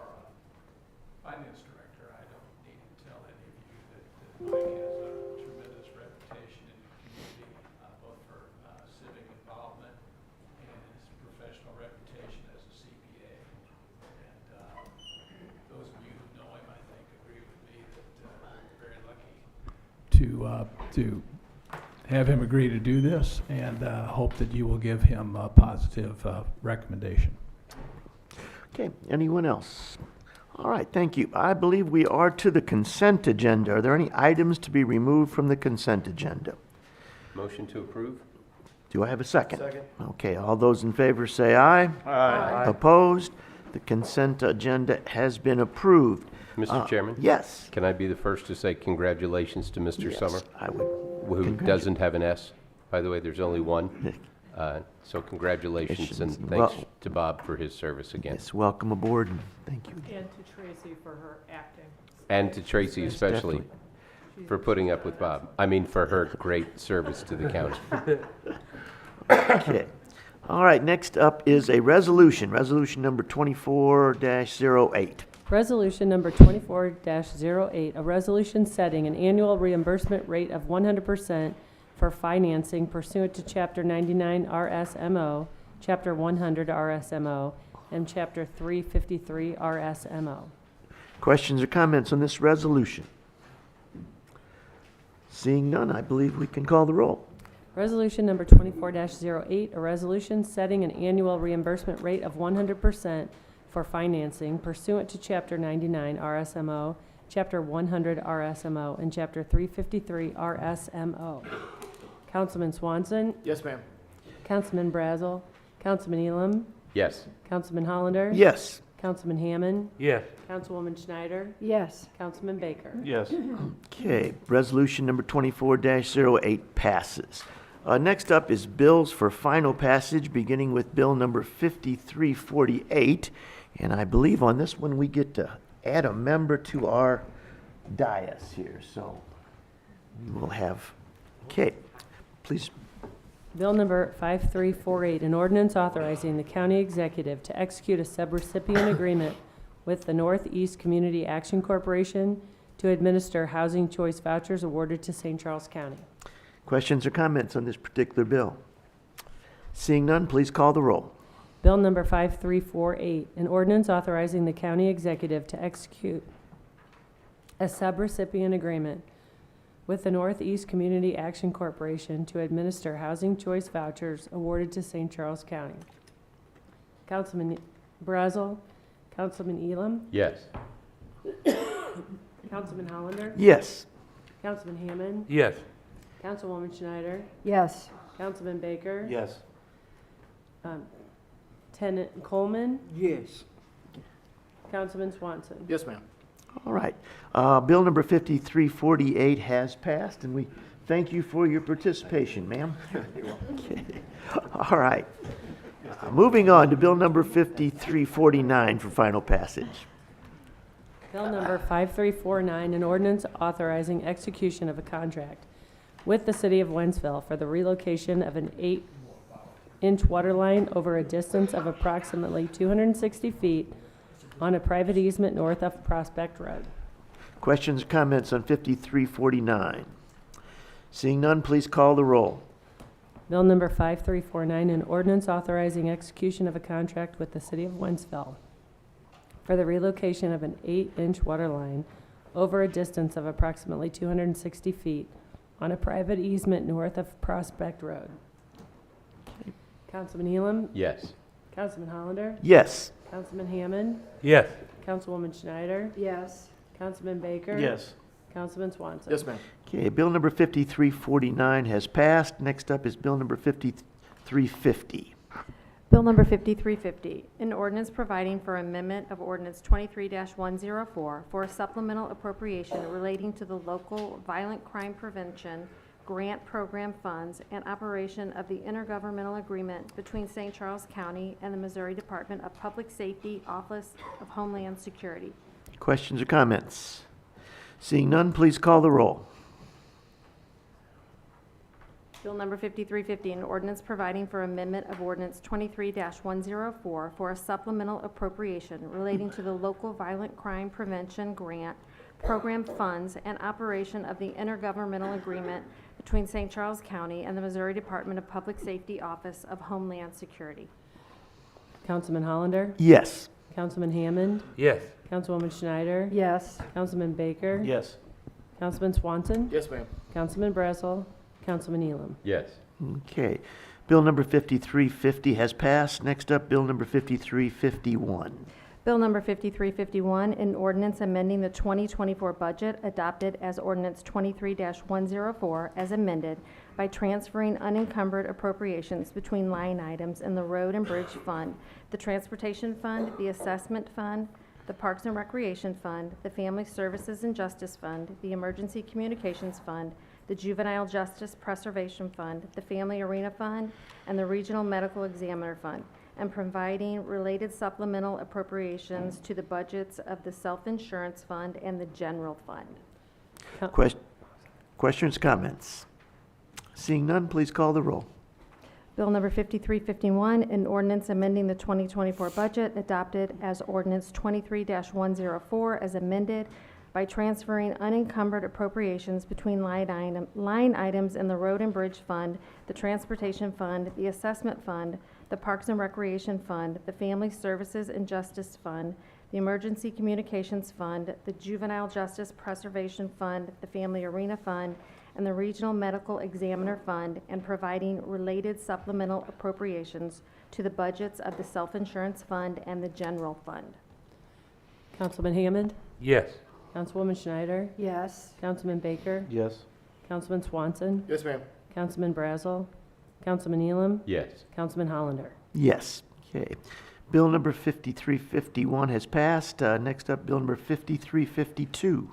Bill number 5352, an ordinance amending the 2024 budget adopted as ordinance 23-104 as amended by transferring unencumbered appropriations between line items in the general fund budgets of the Public Health Department, Family Court Services Department, the Police Department, appropriating additional inter-fund transfers between the general fund and the Community Development Grant Fund, and the additional capital expenditures in the general fund.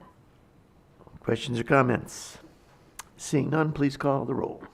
Bill number 5352, an ordinance amending the 2024 budget adopted as ordinance 23-104 as amended by transferring unencumbered appropriations between line items in the general fund budgets of the Public Health Department, Family Court Services Department, the Police Department, appropriating additional interfund transfers between the general fund and the Community Development Grant Fund, and the additional capital expenditures in the general fund. Councilwoman Schneider? Yes. Councilman Baker? Yes. Councilman Swanson? Yes, ma'am. Councilman Brazel? Councilman Elam? Yes. Councilman Hollander? Yes. Councilman Hammond? Yes. Bill number 5352 has passed. Next up is bill number 5353. Bill number 5353, an ordinance amending Article 11 of Chapter 140 of the ordinances of St. Charles County, Missouri, to effectuate a property tax credit for certain eligible taxpayers on their homesteads within St. Charles County, Missouri. Questions or comments? Seeing none, please call the roll.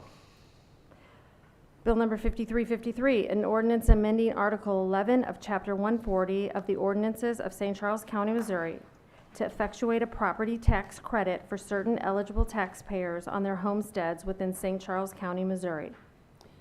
Councilman Baker? Yes. Councilman Swanson? Yes, ma'am. Councilman Brazel? Councilman Elam? Yes. Councilman Hollander? Yes. Councilman Hammond? Yes. Councilwoman Schneider? Yes. Bill number 5353 is passed. Next up is bill number 5354. Bill number 5354, an ordinance adopting and appropriating the fiscal year 2025 budget for St. Charles County, Missouri. Questions or comments? Yeah, so. Mr. Baker? Yep. You know, at the last meeting, I talked about the stormwater, and I do want to thank County Executive Ellman for having this meeting today with the lobbyists and the legislative branch. I think there's an opportunity from a statewide that we're going to pursue for this next year to try to secure some funding for stormwater, and that's really my ultimate goal, is to give people who have flooding problems some type of positive feeling that something in the future could be done. I mean, we've got people who won't refix their basement because of the flooding. You know, they continually get flooded, and why spend the money? And, you know, the idea of the parks tax was not my preference, but the parks tax, as my understanding, used to generate 16 million, now generates 28 million. I may be wrong on the numbers, but I do think there's a possibility to have a good park system and to give us, the council, the opportunity to use some of that money for problems, not saying it's a recurring expense, but we have stormwater problems. So I will plan on spending this next year, hopefully working with the executive branch to try to get some funding through the state and look at other alternate sources. But we have a year, and you know, if we don't get there, we'll be back there next year, and I'll be making the push again. So again, thank you. I appreciate it, and I thought it was a very good meeting. And these lobbyists that we have, I think, do a good service to the county, and this was an example of that. So anyway, All right. that's all I have. Thank you, sir. Any other comments? All right. Please call the roll. Bill number 5354, an ordinance adopting and appropriating the fiscal year 2025 budget for St. Charles County, Missouri. Councilman Swanson. Yes, ma'am. Councilman Brazel. Councilman Elam. Yes. Councilman Hollander. Yes. Councilman Hammond. Yes. Councilwoman Schneider. Yes. Councilman Baker. Yes. Okay, Bill 5354 is passed. Next up is Bill number 5355. Bill number 5355, an ordinance amending sections 115.130, 115.160, 115.222, 115.270, 115.320, 115.330, 115.410, 115.460, 115.670, 115.710, 115.721, and 115.722 of the ordinances of St. Charles County, Missouri, and repealing and replacing section 115.720, all concerning the Personnel Administration Plan, including but not limited to benefits. Okay, questions or comments on 5355? Seeing none, please call the roll. Bill number 5355, an ordinance amending sections 115.130, 115.160, 115.222, 115.270, 115.320, 115.330, 115.410, 115.460, 115.670, 115.710, 115.721, and 115.722 of the ordinances of St. Charles County, Missouri, and repealing and replacing section 115.720, all concerning the Personnel Administration Plan, including but not limited to benefits. Councilman Brazel. Councilman Elam. Yes. Councilman Hollander. Yes. Councilman Hammond. Yes. Councilwoman Schneider. Yes. Councilman Baker. Yes. Councilman Swanson. Yes, ma'am. Okay, Bill 5355 passes. Next up is Bill number 5356. Bill number 5356, an ordinance approving the Transportation Improvement Plan for fiscal years 2025 through 2027 and corresponding intergovernmental agreements. Questions or comments? Seeing none, please call the roll. Bill number 5356, an ordinance approving the Transportation Improvement Plan for fiscal years 2025 through 2027 and corresponding intergovernmental agreements. Councilman Elam. Yes. Councilman Hollander. Yes. Councilman Hammond. Yes. Councilwoman Schneider. Yes. Councilman Baker. Yes. Councilman Swanson. Yes, ma'am. Councilman Brazel. Okay, Bill number 5356 passes. The last bill for final passage is Bill number 5357. Bill number 5357, an ordinance authorizing the county executive to execute agreements for 2025 advocacy and lobbying services. Questions or comments?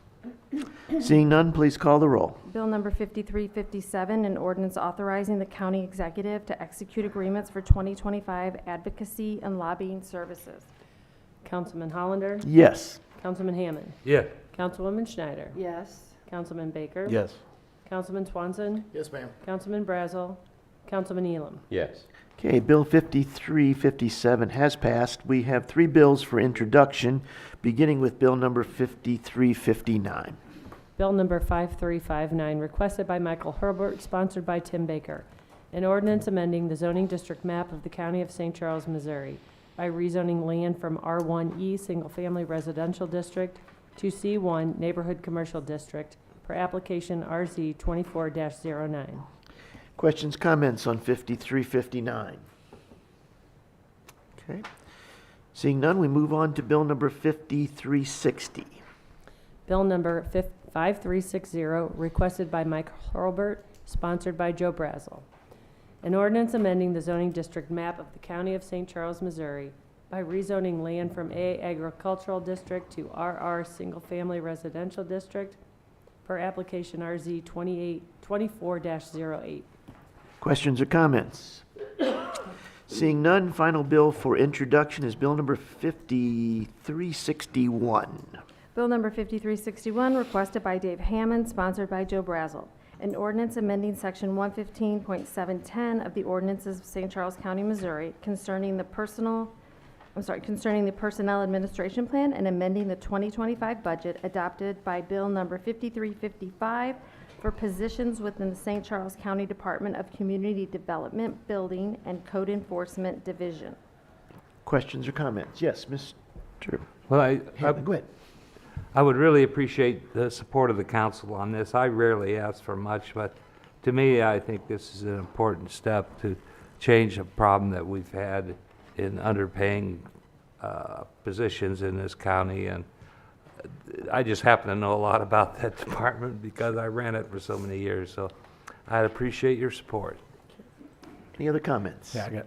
Yes, Yeah, Mr. Baker. Well, I do support your proposition, but one thing that I know we have people like in the corrections department that I feel kind of guilty for them, knowing that we can't give everyone, but I do appreciate that we are giving the building code enforcement officers a raise. But it's something we still as a body need to spend this next year collectively to figure out how we can do what's right. I mean, I know they're in a tough employment position, and we need to do something.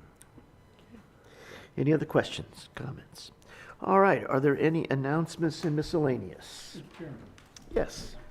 Yeah, three announcements. First of all, congratulations on spending $358 million tonight. And I just want the people at home to know that while there wasn't a lot of discussion tonight, that we've been talking about all these things for the last 3 or 4 months, and there was a lot of discussion, some give and take, and we appreciate the support that you have given the finance people and the people in my office in getting this thing passed. The next thing, Chief, do you want to come up and tell everybody about the January the 3rd event? We found out Kevin Killeen got a call the other day, and the governor-elect is going to be there on January the 3rd, I think at 1 o'clock. Yeah, so January 1st marks the 10-year anniversary of the establishment of the St. Charles County Police Department. So we're celebrated throughout the year. Kevin's done a great job of communications, put a great job of articles throughout the last 6 months about the department, how it's moved forward over the last 10 years, and how we're progressing into the future. So January 3rd, he's coordinated a press conference at the PD. We're going to have a lot of the chiefs are going to be there, area chiefs, and our federal partners are going to come out for the press conference, and Governor-elect Kehoe is going to be there as well. So you're all Yes, welcome. congratulations, 10 years. Thanks, Chief. And finally, hate to say goodbye to Councilman Snyder. Yes, Oh, thank you. But thank you for your. I hope you don't have any regrets about not running. I would just like to recycle back to 6 years ago when you asked me to fill an unexpired term and told me what an easy job this would be, how wonderful it would be. And it has in many respects. So I just want to say it's been an honor to serve District 6. I love St. Charles County. I've lived here for over 6 decades. I'm not going to tell you how. It's so good to see so many people who care about the county and all the wonderful things that have been happening over the course of the years, just even since I've been here on the county council. It's been such an honor to serve. I also want to express my appreciation, of course, to Steve, to all the constituents in District 6, to all the county employees who are wonderful people. We are so lucky to have such a great group of people who are working with this, and not least but last to all my fellow council members who have been so helpful and so supportive. They're doing a wonderful job, and I may have to come back once in a while and make a public comment just to. 3 minutes. 3 minutes. 3 minutes. I'll be gavel brief. ready. And I might bring a little recording device, Mr. Dienhoff. So thank you very much for that. I will miss you all. I spent a lot of days and weeks in this office, in this room, because it was part of the court. I was in private practice for 10 years, spent a lot of time here in this building, and then on the bench for 24 years. And so now I know what it's like to be in the legislative branch, which is quite a difference. So thank you all for everything. I appreciate it. We thank you. It's been great.